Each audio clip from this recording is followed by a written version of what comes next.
Recall from a previous video lesson that there are two subatomic particles that contribute to the mass of an atom. That was the protons and the neutrons. The protons and the neutrons are the two subatomic particles that contribute to the mass of an atom of an element, and they both reside in the nucleus of that particular atom. Since protons and neutrons are actual whole particles, the mass number of a particular atom was always a whole number, which represented the number of protons and the number of neutrons. Now remember, we also learned that different elements have different quantities of what's called isotopes, meaning that they have the same number of protons but different number of neutrons. Remember when we looked at the element hydrogen? We looked at hydrogen and two isotopes of hydrogen known as deuterium and tritium. All three were elements of hydrogen, but they all had different masses because they had different number of neutrons. Because there are different isotopes of hydrogen in nature, or in other words, because there are different atoms of hydrogen that have different masses, there has to be a way that we can show the average mass of hydrogen atoms that are found in nature. This is what's known as average atomic mass. Let's take a look at the element sodium, for example.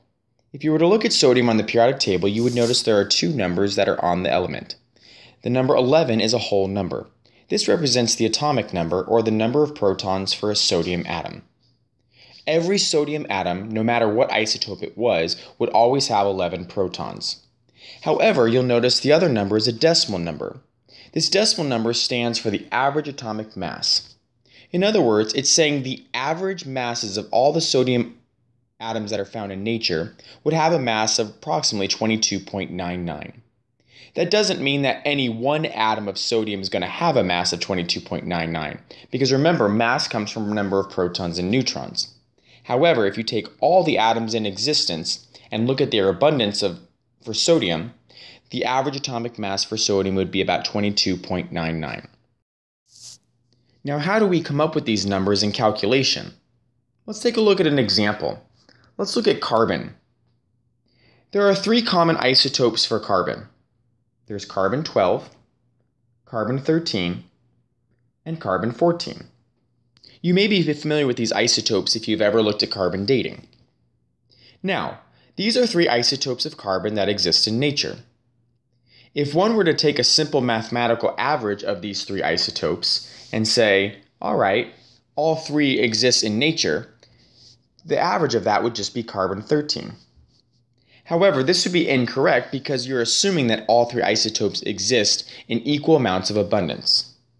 But instead, let's actually look at what realistically happens.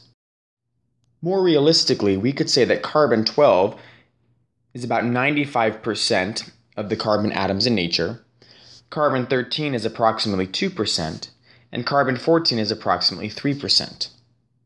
These percentages need to be represented when we report the average atomic mass for carbon.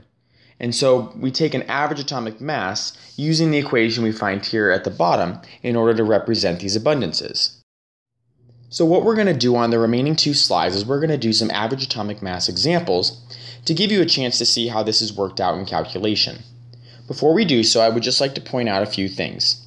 First of all, the mass that you see reported on the periodic table square is in units of atomic mass units, or AMU. After all, since atoms are very small, it doesn't make any sense to report the mass of elements in grams. And so therefore we came up with another unit known as AMU. The AMU was based off of 1/12 of a carbon atom. So 1 AMU is approximately the 12th of a carbon atom size. The second thing I'd like to point out is the equation that we'll be using. Because we're not taking a simple mathematic average, but instead we're going to be calculating the abundances, we're going to use the general equation that we're given in yellow. We're going to take the mass of the first isotope times its abundance, plus the mass of the second isotope times its abundance, and continue that on for as many isotopes as there are, and this will give us the average atomic mass for the particular element. Remember that in order to calculate this mathematically, we have to turn those percentage abundances into decimal form. Alright, knowing that, let's look at the examples. Alright, the atomic masses of two stable isotopes of copper, copper-63 and copper-65, are 62.929599 and 64.927793 AMU respectively. If copper-63 is 69.17% and copper-65 is 30.83%, What is the average atomic mass of copper? Alright, this is a fairly straightforward problem. Let's go ahead and minimize the screen so we can give ourselves some workspace here. First of all, the problem is telling us that there are two stable forms of the isotope for copper, copper-63 and copper-65. I do want to point out real quickly that notice copper-63 is not exactly 63, but it actually has a mass of 62.929599. The same way, copper-65 isn't exactly 65, but it's 64.927793. This is probably due to experimentation and the instrumentation used to determine the masses of copper. When we name these isotopes, we just name them simply copper-63 and copper-65, because that's a lot easier than saying, it's the isotope copper 62.929599. However, when we go to mathematically calculate the average atomic mass, we're going to use the decimal forms of those masses. Alright, there are two isotopes for copper. So, we have isotope 1 that has a mass of 62.929599 AMU. We're told that its abundance is 69.17%. This is the same thing as saying 0.6917. Plus, the second isotope has a mass of 64.927793 AMU, and its abundance is 30.83%, or in other words, 0.3083. Now, we're all set up to calculate the average atomic mass for copper. When I multiply both masses by their abundances, I put the answers above in red. I want you to notice a few things before I reveal the answer. When I multiplied them, I went ahead and wrote everything out, but I put a bar over the fourth significant digit since I'm multiplying. My number of sig figs is limited by my percent abundances, which is 4 sig figs for each. But I didn't want to round to my 4 significant figures yet because my answer is not done. So to eliminate rounding errors, I just put a bar to remind myself that the last significant digit should be that fourth digit. Now I'm going to add those two numbers together to get the average atomic mass for copper. And when I add them together, I'm reminded that now since I'm adding, it needs to be lowest number of decimal places. Since the number of significant figures ends here in the second decimal place for both, my answer will be rounded to 2 decimal places. So, that being said, when I add the two numbers together, I end up getting an average atomic mass for copper is 63.55 AMU. And if I compare that to what's on the periodic table, that makes sense. Alright, we're going to end with one last problem, because this problem is written a little differently.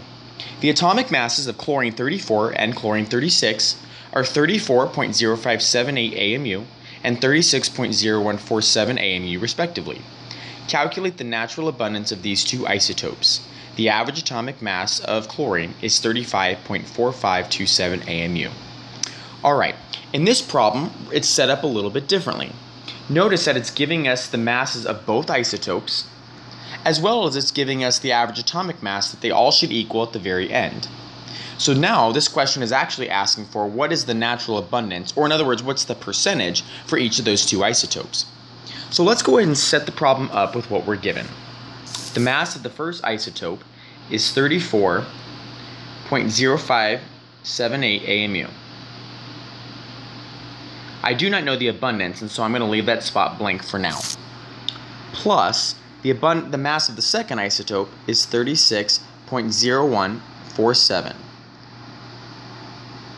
The abundance for the second isotope is also unknown, so I'll leave that blank. But I know when I add them together, the average atomic mass is 35.4527.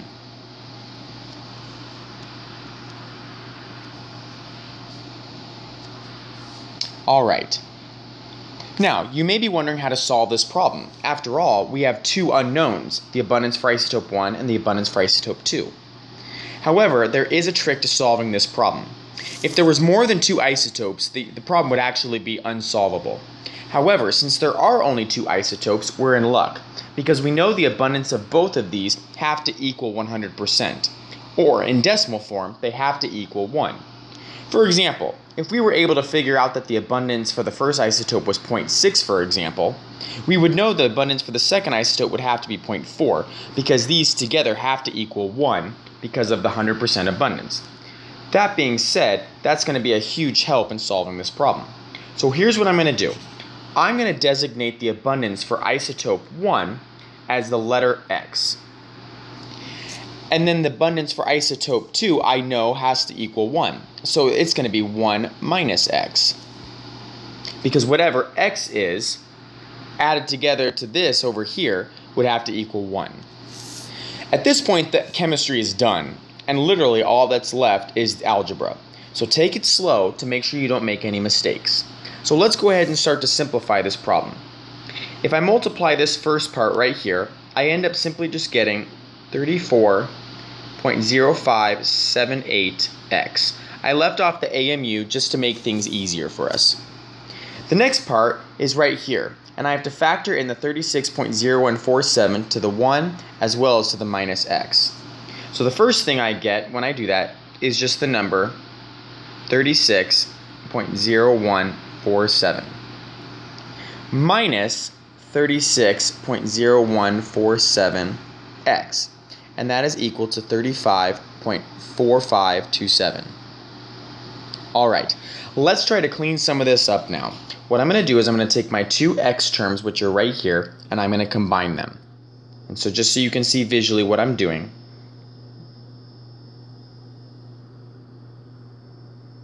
it's these two numbers that I'm going to combine.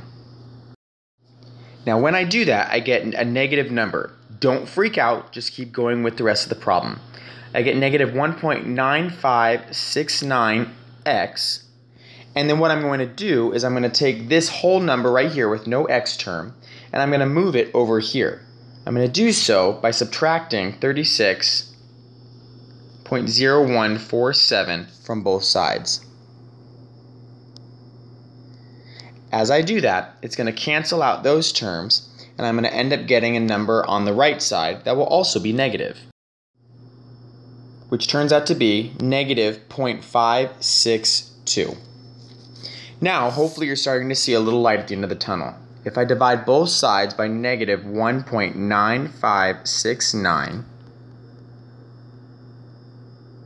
that's going to cancel out the number there, and so I'll end up getting my x value is equal to 0.2872. Or another way of thinking about it is the abundance for isotope 1, which was chlorine 34, ends up being 28.72%. So this is the abundance for isotope 1. Now that I know the abundance for isotope 1, I can figure out what the abundance is for isotope 2 simply by subtracting that from 100, since they should both equal 100%. So isotope 2, which was chlorine 36, should be 71.28%. Now, before we call this done, let's make sure this makes sense. So apparently, the isotope chlorine 36 is higher in abundance than the isotope chlorine 34. Because of this, we would expect the average atomic mass of chlorine to be closer to 36 than it is to 34. And remember, we said it was 35.4527. So that matches the prediction.